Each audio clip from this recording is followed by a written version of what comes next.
Hey everyone, welcome back to Hero Wars Guide. I wanted to talk today about an event I just noticed in the game data in an update that went live today for an Asgard event. It's going to come into play just after the Earth Titan event ends this weekend. And you can see here the event schedule on my screen. These dates are based on the Central Standard Time Zone in the US. But in any case, after a day of pause from the Earth Titan event, we're going to have Ascension to Asgard kicking in on the 15th, which will be Monday night in the US. And then it's going to run for 3 days.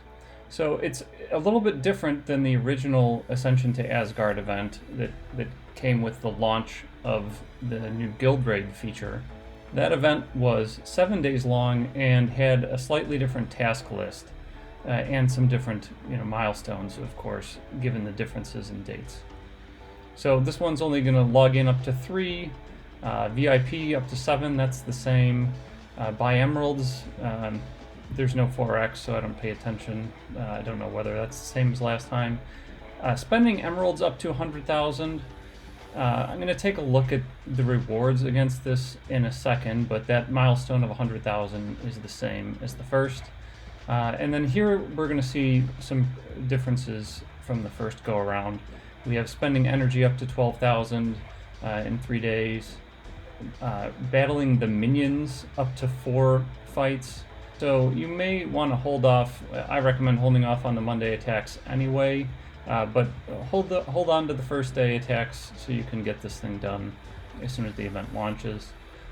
And then unlocking the Ascension glyph for a hero up to 30 times. So here I'd say hang on to whatever you earn from this weekend's boss phase. You're going to need to make a lot of upgrades in order to unlock all of these rewards. And then finally, the Astral Seer up to 100 times, which is going to cost quite a bit to get that piece done. I believe that's 30,000 emeralds. I want to take another few minutes here to look through the tasks and rewards from last time, knowing there are a few changes this time around, but yeah, I think there's some relevance here to what we had last time. So I'll skip past login because that's definitely going to be different. VIP, it's going up to 7 again this time, so that will probably remain the same. Spending emeralds, this is one of the main points I wanted to talk about here. Going up to 100,000 emeralds for this set of rewards. This is the worst event that I've ever looked at in terms of ROI. You look at the next worst event, and this is half. It's half of the reward from the next worst event that they've ever released. This is like 5% value compared to what you have to spend to receive it. So if this new event has these same rewards, then I'd put a lot of thought before you end up making this large an investment.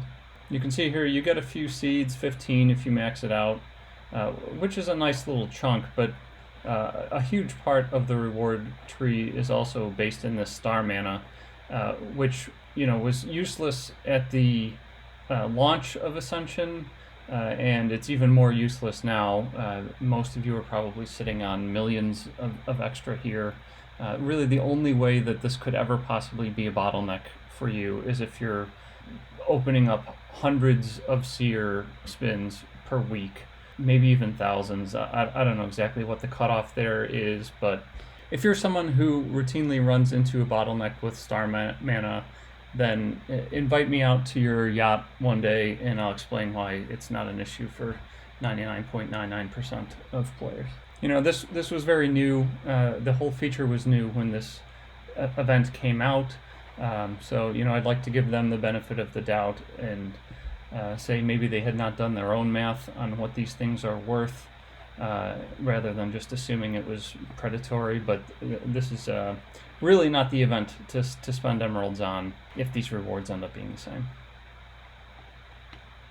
All right, and then Ascension Spire, you get some nice little rewards here. I mean, it's not much, but if you have maybe some crystals laying around that you can put into some heroes that you don't really care about, but by now a lot of you are probably finding that the crystal is so overabundant compared to all of the other types that, hopefully have some sitting around. Otherwise, definitely save whatever you earn this weekend during the boss phase, and you can collect some bonuses here. The seed is a nice little chunk. This, if we get this same reward structure again, this task is worth a couple thousand emeralds. And then we have the tree branch upgrades up to 20. This task is not included in the current event. All right, fighting minions. This one only goes up to 4 since it's a shorter event. No pay to play options there, so I don't have much to say about ROI. Just make sure you've got enough minion fights during the window of the event. Boss fights we don't have this time. Astral Providence, we have this task again. It only goes up to 100, mercifully. If we got this exact same reward tree, this one won't be worth it either. So keep an eye on what the payout is for this task. With 100 spins, it's costing you 30,000 emeralds, and this quantity of all the hero level up resources is not very high. 6 seeds are nice, but it's only worth a couple thousand, something like 2,500 emeralds. So 30,000 spend, it's less than 10% return. That's worse than most tasks out there. So again, unless the rewards change drastically for this new event, probably not a super high priority for spending. All right, hope this helps, guys. When the event actually launches, if things are drastically different than this, I might record another video. If things are pretty much in line with what I've talked about here, then I might just make a post or two on Discord. All right, thanks for watching. See you next time.